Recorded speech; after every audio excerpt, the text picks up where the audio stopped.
Hello, good evening, everyone. I hope you had a wonderful week and you are ready to learn a bit more. Once again, we are back with another IVF webinar, and I'm very happy to have one more representative, I would say, from our from the clinic Vistahermosa PreGen, which is located in Alicante. As you can see, our special guest tonight is here with us already. You can see her. This is Rocío López Sanchez. Hello, Rocío. How are you feeling tonight? Hello, everyone. I'm Rocío López, one of the embryologists of UR International Group. I'm very happy to be here for this webinar. And with me today is my colleague Marta from International Department. She will be with me at the webinar. And Caroline, whenever you want, we can start. Perfect. Thank you so much for joining us tonight, Rocío, but also hello, Marta. It's great to have you and support us as well. Thank you so much for joining. And as you can see, our topic is definitely interesting. It's egg banking from an embryologist perspective, of course.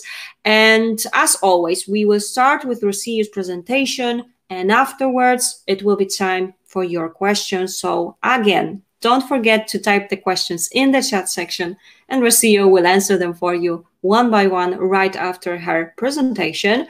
And I also want to add that some of you might already know that my IVF Answers is a part of European Fertility Society, and we are simply here just because we want to support you, help you with your questions, but also give you the opportunity to meet top fertility experts, but also embryologists, coaches, psychologists, just to give you that chance, that option to learn some more, but also to perhaps, you know, if you have any concerns, this is the place to be. That way you can ask your questions and you know that you will have an answer as well. So that will be it from me. Okay, and we will now go ahead with the presentation. And Rocío, are you ready to begin with the presentation? Yes, of course. Wonderful. Let's go ahead then. Today's webinar is named Egg Banking, Embryologist Perspective. It can be defined as a tank or container filled with liquid nitrogen where the ovocytes will be stored once they are vitrified. They are found at minus 196 degrees. In this way, maintaining the vitrification properties intact over time. In assisted reproduction laboratories, we work on a daily basis with the use of this type of storage banks. They can be used to store oocytes, embryos, or seminal samples. This is because the way to preserve gametes or embryos is through the use of current vitrification protocols that allow ice crystals to not form during the process, thus increasing the survival rates to around 85% and providing rates of oocyte fertilization similar to when the process are carried out fresh. The indication to preserve fertility will be divided in two parts. The first one will be a medical indication. For example, in women who suffer from an oncologic pathology and have to undergo some chemotherapy or radiotherapy treatment, since this type of treatment can damage the normal activity of the ovary. Another medical indications will be for patients who have some types of autoimmune disease.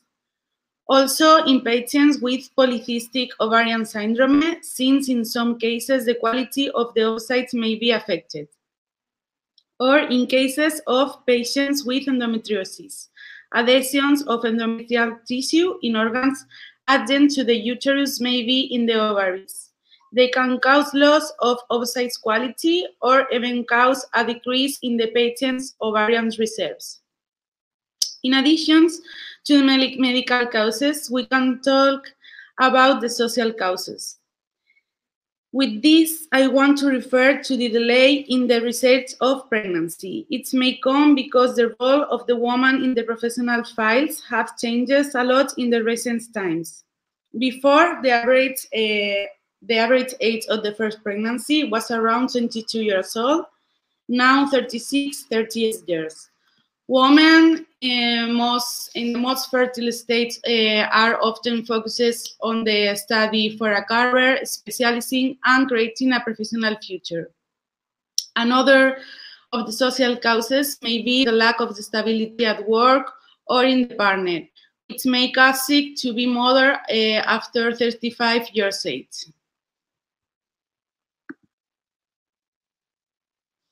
We know that women are born with an ovarian reserve, which is an indicator of the number of eggs that a woman's ovaries contain.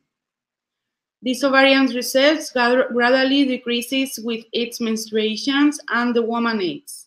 In addition to decreasing the amount of the egg reserves, the quality of the eggs also decreases, being able to cause alterations in the oocyte genetics and subsequently giving rise to genetically altered embryos. So it is of great importance to create awareness of this in young girls, and that they can know how to avoid possible reproductive problems in the future.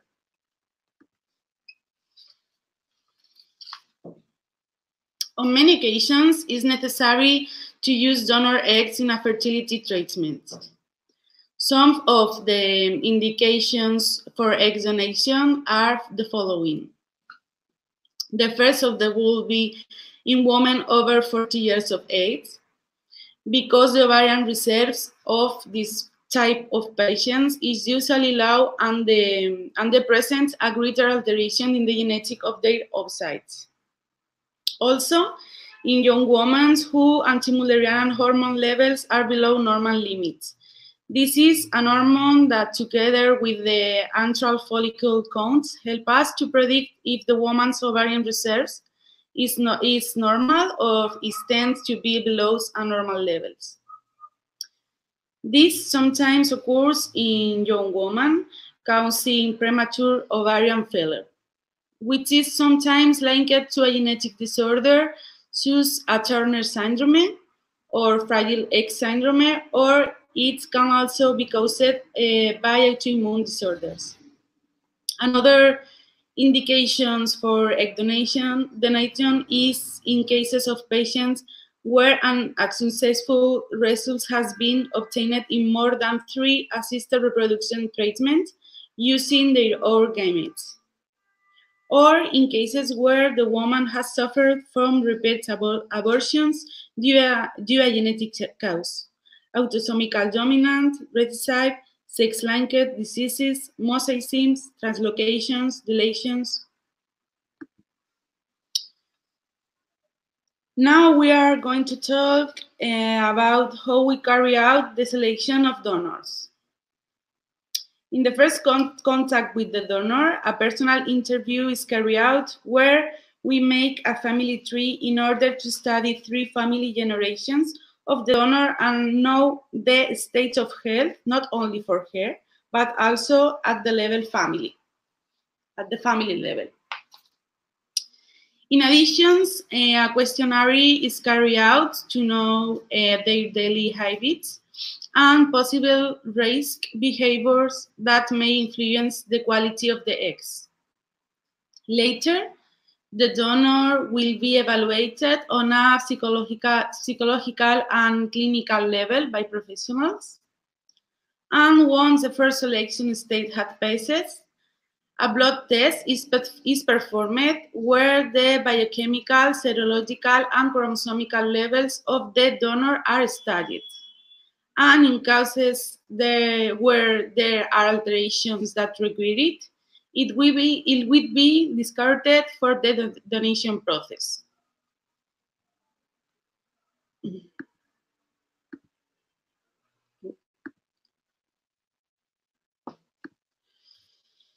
In Spain, the egg donation process is completely anonymous, and we make the matching of a donor to a recipient woman based on the following data. They must have similar phenotypic characteristics, that is, similar hair color, same egg color, same race and skin color, in addition to having compatibility between blood groups, and compatibility genetic studies.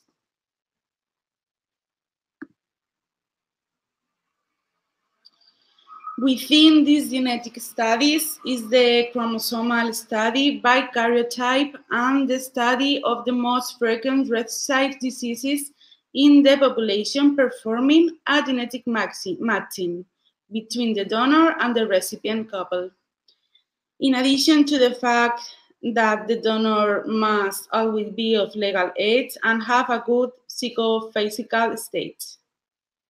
In our laboratory, we also have a computerized tool called FNGOMatch, which indicates the percentage of phenotypic similarity between the patients receiving oocytes and her donor through photographs of them. It should be noted that although legally an oocyte donor can carry out the process up to 35 years of age, but when we work in Alicante, and this begin a university city with these girls from different places, it gives us the advantage of having young donors with different phenotypic traits between them, in addition to increasing the oocyte quality linked to their age. Now we are going to talk about the different ways to carry out the egg donation process. These programs can be synchronous or asynchronous. Synchronous donations involves a synchronization between the cycle of the donor and the recipient, synchronizing the menstruation of both the donor and the recipient. At the time of the ovarian stimulation of the donor, the endometrium of the recipient is prepared in order to carry out the embryo transfer. Another way to carry out the donation process is asynchronous and is done differently. In this case, the donor is stimulated the ovary, and the egg retrieval is carried out to generate embryos when it is more convenient. And later, they will be vitrified to carry out the embryo transfer in a different way. Or the oocytes recovered in egg retrieval will be prepared and vitrified to fertilize them further and perform the embryo transfer on a different way as well. In these cases, the recipient cycle can be done with when she is the best endometrial moment, that is through a natural cycle, or by artificially preparing the endometrium at the different time from the moment of egg donation. For all this last we have spoken, it can be said that the egg banking is one of the new ways of managing a donation program.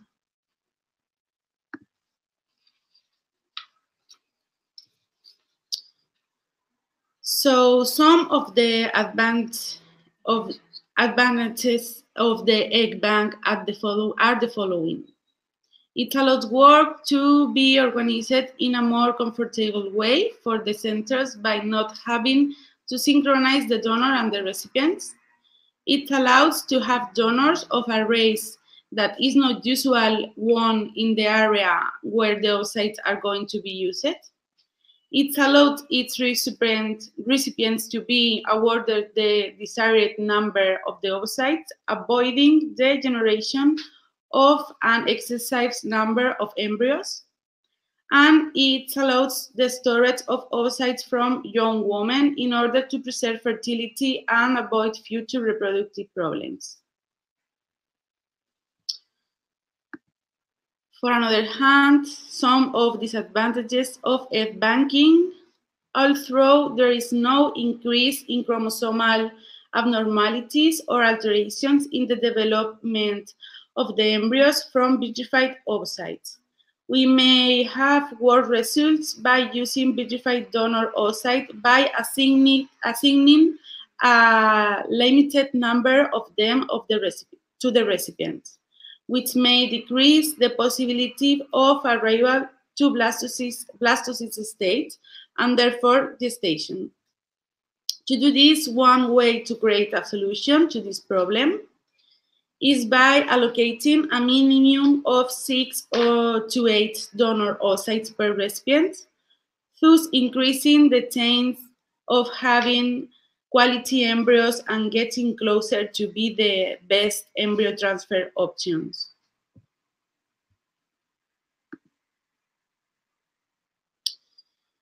The conclusions of that, as a conclusion to above, we can say that the oocytes bank is the new way of managing a donation program. It provides us with the tool to preserve fertility, whether for medical or social reasons. The current cryopreservation protocols do not affect the rate of the fertilization, development, or embryo quality. And published data indicate that there is a very limited difference in results between the use of fresh and vitrified oocytes.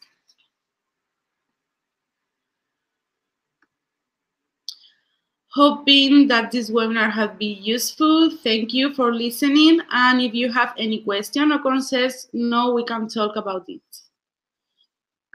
Thank you very much. And we are waiting for you at any of our international group clinics. Thank you. Thank you so much indeed, Rocío, for providing us all the details, of course. And it's great to have you back here with us as well. Thank you so much. Definitely useful. And I'm sure you will have lots of questions, of course. And actually, there are some questions ready for you, Rocío. So I guess we can start, right? Let's go ahead with the very first question that we've got from Vanessa. And here it is. I am trying to understand the difference between the known carrier match test and another test called the GeneMatch. I do not fully understand the difference between these tests to be performed between me and the donor. Anything you can advise?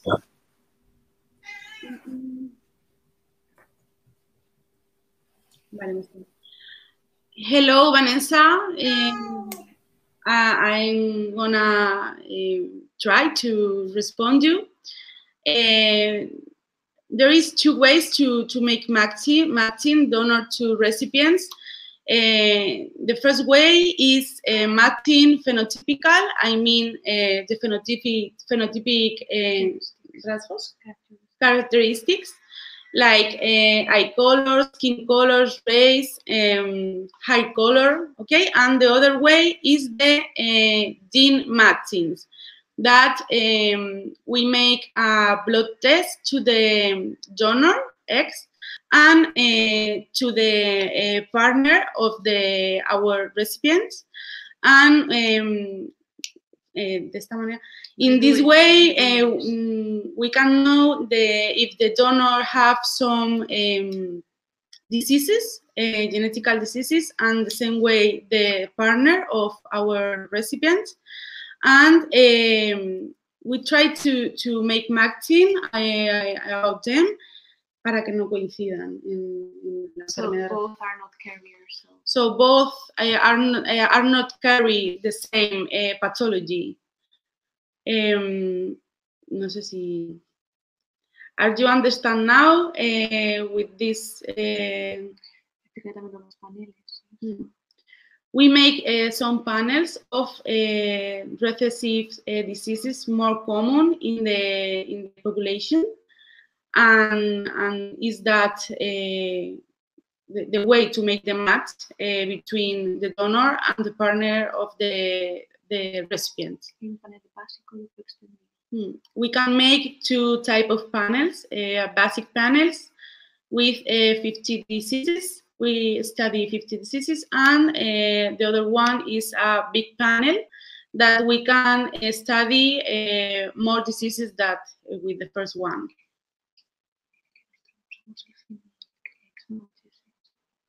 But in our clinic, we don't use this GeneMatch. We make two type of matching, phenotype of genetical. All right, wonderful. Thank you so much indeed. Okay, because there are other, I guess, GeneMatch, you are not using it, but you are using other thing, I guess. Yeah, FNGOMatch, I believe, right? So this is the case here. Perfect. Thank you so much, Rocío and Vanessa, for your question. Indeed, an interesting question. Let's have a look. Margie has added one more question. So what is the percentage of eggs that survive the thawing after, when vitrified at 40, based on your experience?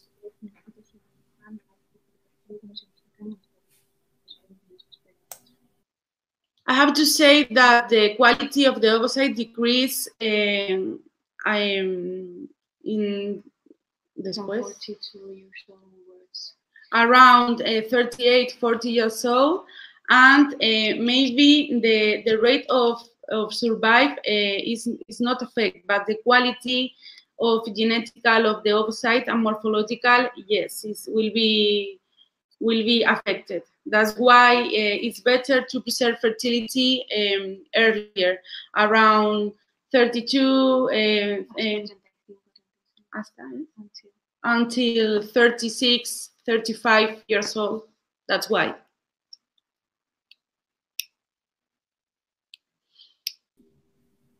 Again, thank you so much, Margie, for your question and your answer, Rocío, for that as well. All right, next question is up as well. If we want 2 children with donor eggs, is it possible to have the same donor for both? I assume embryos would be vitrified again after first use. El mismo donante congelar hermanos. Yo creo que tienen para congelar, pueden usar eso, y si no, en un futuro podemos pedir al donante si quisiéramos volver a donar. No, pero el donante tiene hasta 6 hijos nacidos vivos. Claro, pero bueno, imagino que si quiere tener, pues si quiere dar hermanos. Hello, Natalie. Yes, it's possible to have two children with the same donor eggs, but in Spain we have a limit of number of times the donor can donate. De gestación. Gestation.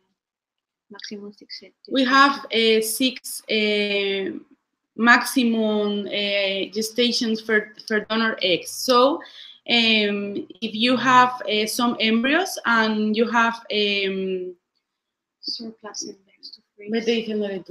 Well, basically, if you do a fresh egg donation and you transfer either 1 or 2, but you have any surplus or leftover embryos to vitrify, if this first time it's positive and the patient gets a positive outcome and they get pregnant, if you keep vitrified embryos, you can use these embryos in the future. So if both transfers are positive and you get 2 babies, of course, I guess that you mean that both children to be brothers or sisters.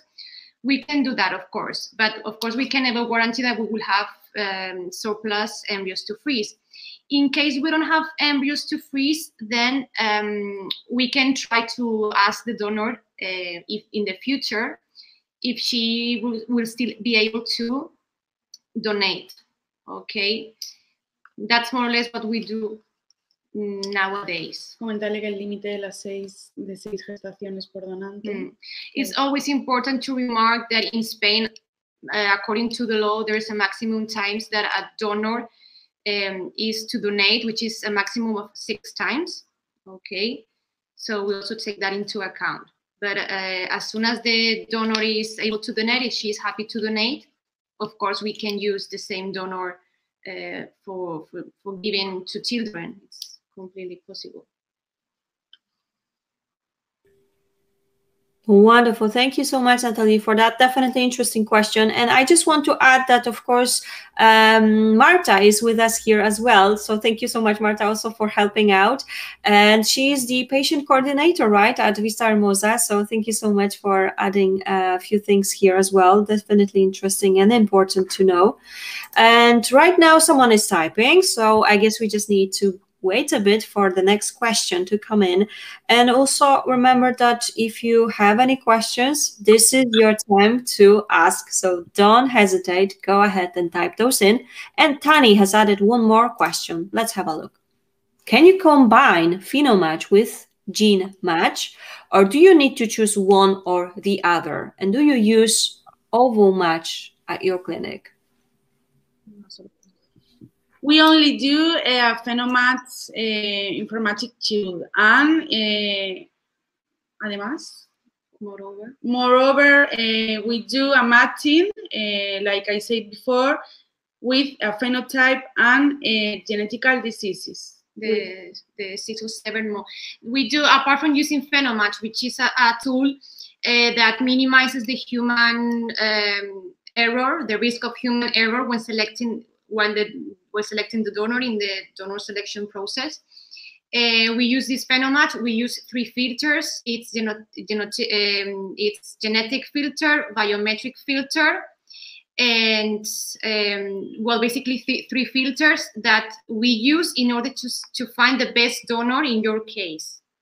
Okay, so we use that. We get, as she explained before, a percentage. The maximum percentage will be the best option for you.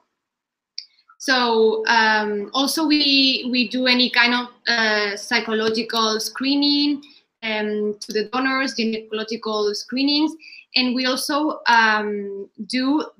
we screen the donors with the 6 more common autosomal recessive diseases, as for example, X fragile, cystic fibrosis. Also we do the karyotype to them, the most important ones. Okay, we don't use, actually we don't use GeneMatch or OvoMatch. We use FNGOMatch. The only thing we need from you is a selfie with no makeup, no filter, no glasses. We will use this picture in this tool, in this software, and then we will get a result.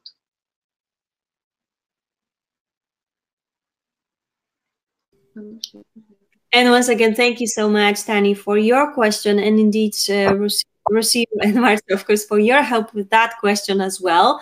And let's have a look. Next question is up from Melissa this time. So how many cycles of egg freezing are needed to obtain enough number of eggs? Dile que para tener una buena reserva de fertilidad en nuestro banco, lo mejor sería tener de 8 a 10 óvulos maduros fertilizados. Así que dependiendo un poco de la respuesta ovárica que ya tenga, se tendría que hacer, a lo mejor con un ciclo sería suficiente o quizás tendría que volver a estimularse. Well, Rocío is saying that we expect to have in our bank, to have a good preservation from the patient, around 8-10 mature eggs, okay?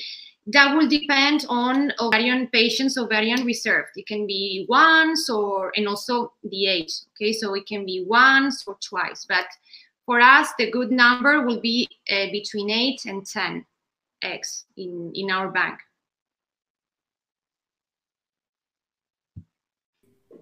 And thank you so much again for your question. And there was a thank you from Tani, from our previous patient as well. Thank you so much. At least at this point, I do not see more questions coming in, of course, yet. But again, if you have anything that you would like to add, go ahead and do it now. If not, we will be slowly finishing. But I just also want to add that, of course, remember that if you have any questions now or later on, you can always get in touch with Marta and Rocío, and I'm sure they will be more than happy to help you out. And just in case, I will put the link where there is an option for you to actually get in touch with Rocío and her team. And as I mentioned, I'm sure they will be happy to help you out. No? And yeah, I'm just waiting for some more questions. But at least at this point, I do not see anything yet. But I don't want to let you go yet that soon. So, Rocío, before we finish, is there anything else you would like to add before we finish? No, that's fine. I'm very happy to be here, to have the opportunity to make this webinar. And if anybody has some doubts or questions, we can I can try to explain later, or in the future by email or in our clinics, that we are happy to see you here and speak in person if it's possible. So that's fine, Caroline. Excellent. Thank you so much indeed. And it's been great to have you here for sure. Rocío, you've done a great job. It's been your first webinar with my IVF Answers, and I hope to see you here, of course, once again. And I'm sure it's going to be also interesting. And thank you so much, of course, Marta, as well, for your assistance. And there are some thank yous coming up your way. And right here, I just need to show you, of course, those here. So thank you everyone also for joining us, because it is a Friday evening or day, because I'm not sure where you are exactly, but I'm glad that you are here and you are also a part of this, of course, whole thing. So thank you so much indeed, Rocío, Marta. It's been great to have you here. And before we finish, I also want to add that remember, it has been recorded, so you will have a chance to watch this again on my IVF Answers. And if you subscribe to our YouTube channel, there are over 2,000 subscribers already. So go ahead and do it. That way you will be, you will know when the new video is uploaded. And all I can say, everyone, have a lovely weekend. And I hope to see you back here on Monday. As you know, we have another webinar on Monday. So have a relaxing weekend. Marta, Rocío, again, thank you so much. Take care. Thank you, Caroline. Have a good weekend. Thank you all. Bye.